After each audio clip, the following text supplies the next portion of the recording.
Resolve 2x squared. Resolve 2x squared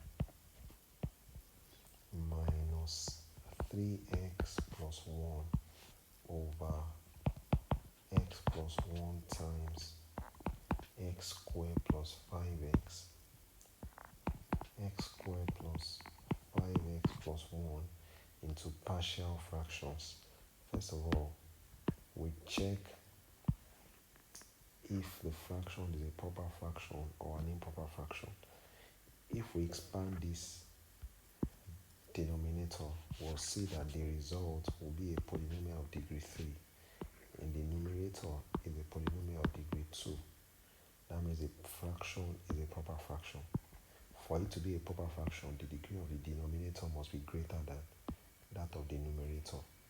Now, to resolve into partial fractions, this factor x plus 1 is a linear factor. So, the numerator of its partial fraction will be a constant. So, let's say a over x plus 1 plus this factor x squared plus 5x plus 1 is a non-linear factor, and we can see that it is not repeated. If it's a non-linear factor, we must factorize it if it is factorizable. But if it's not factorizable, then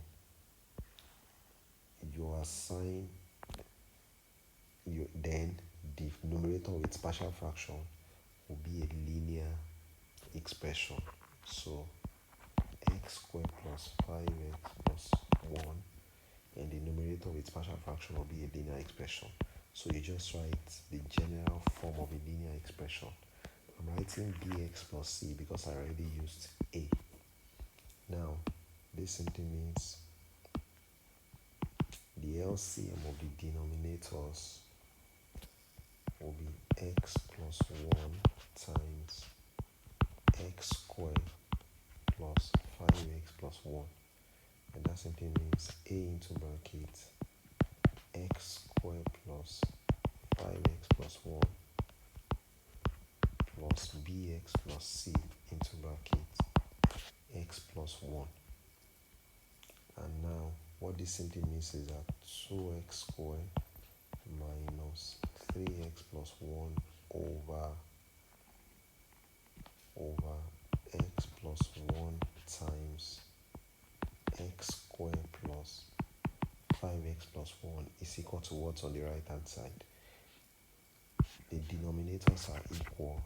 That means the numerators are also equivalent. So that therefore means 2x squared minus 3x plus 1 is equal to a into bracket x squared plus 5x plus 1 plus bx plus c into bracket x plus 1. And that's the same as ax squared plus 5ax plus a plus bx squared, that's a b, plus bx squared plus bx plus cx plus c. Now, if we compare the coefficients of x squared, comparing the coefficients of x squared, the coefficient of x squared on the right hand side is a plus b. You can see ax squared plus bx squared. Ax squared plus bx squared is the same as saying a into bracket is the same as saying x squared into bracket a plus b. That means the coefficient of x squared is a plus b. So a plus b equals the coefficient of x squared on the left hand side is 2. The coefficient of x on the left hand side is 2. That means a plus b equals 2. That's equation 1. I'm comparing the coefficients of x. The coefficient of x on the right hand side is 5a plus b plus c.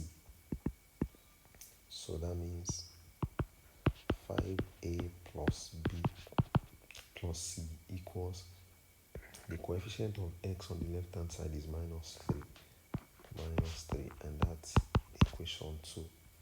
Now comparing the constants, let me even write that, comparing the coefficients of x, comparing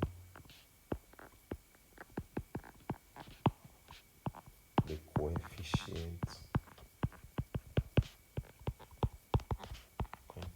coefficients of x.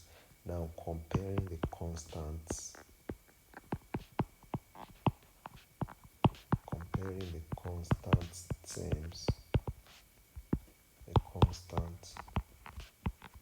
terms, the constant on the right hand side is a plus c. So that means a plus c is equal to, the constant on the left hand side is 1. So that simply means a plus c equals 1. That's equation 3. Now how do we solve for the values of a, b, and c? First of all, from equation 1,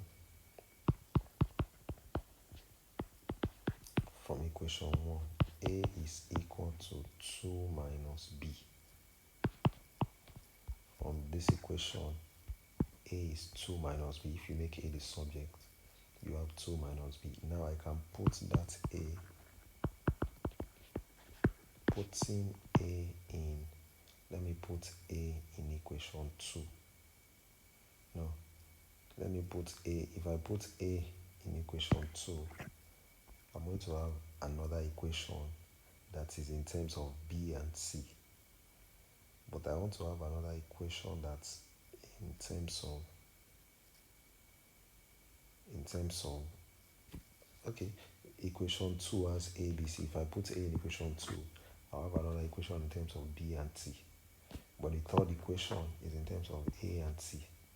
So let me put it in 3, so that I'll have, let me put a in 2 and 3. Yes, I'm putting a in equation 2 and 3. Putting a in 2. If I put a in equation 2, wherever I see a, I'll write 2 minus b. 5a means 5 into bracket 2 minus b plus c equals minus 3. And that simply means 10 minus 5b plus b plus c equals minus 3. Which simply means minus 5b plus b, that's minus 4b. Minus 4b plus c equals minus 3. When you take this 10 to the right hand side, it becomes minus 10. And that means minus 4b plus c equals minus 13. That's equation 4. Now putting a in 3, putting a in equation, putting a in 3, equation 3 is a plus c equals 1. So that means where a is 2 minus b, that means 2 minus b plus c, 2 minus b plus c equals 1. And that simply means minus b plus c equals 1 minus 2. When you take these 2 to the right hand side, it becomes minus 2. And that simply means minus b plus c equals minus 1. We call that equation 5. Now we have two equations which have the same terms, and those equations are equations 4 and 5. Now how do we solve equations 4 and 5 simultaneously? Minus 4b plus c equals minus 13, and minus b plus c equals minus 1. I can eliminate c by subtraction. Minus 4b minus b. That's minus 4b plus b, which is minus 3b c minus c is 0, minus 13 minus 1. That's minus 13 plus 1, which is minus 12. And if we divide through by minus 3, we have b equals 4. Now, if b is equal to 4, we can put b in equation 5. Putting b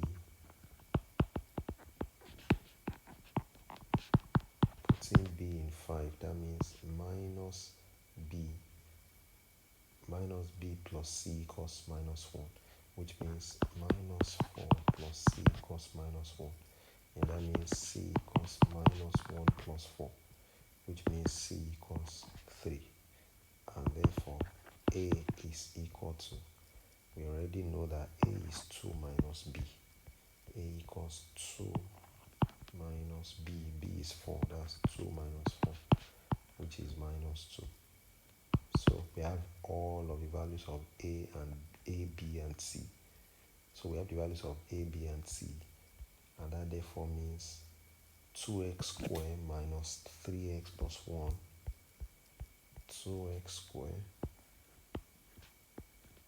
minus 3x plus 1 over 2x squared minus 3x plus 1 over x plus 1 times x squared plus 5x plus 1, which is equal to a over x plus 1 will be minus 2 over x plus 1 plus bx plus c. B is 4, that means 4x plus c.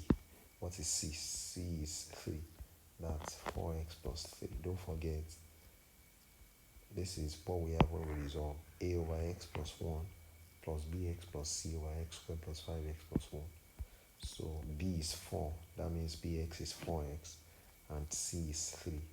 That means bx plus c is 4x plus 3 over x squared plus 5x plus 1.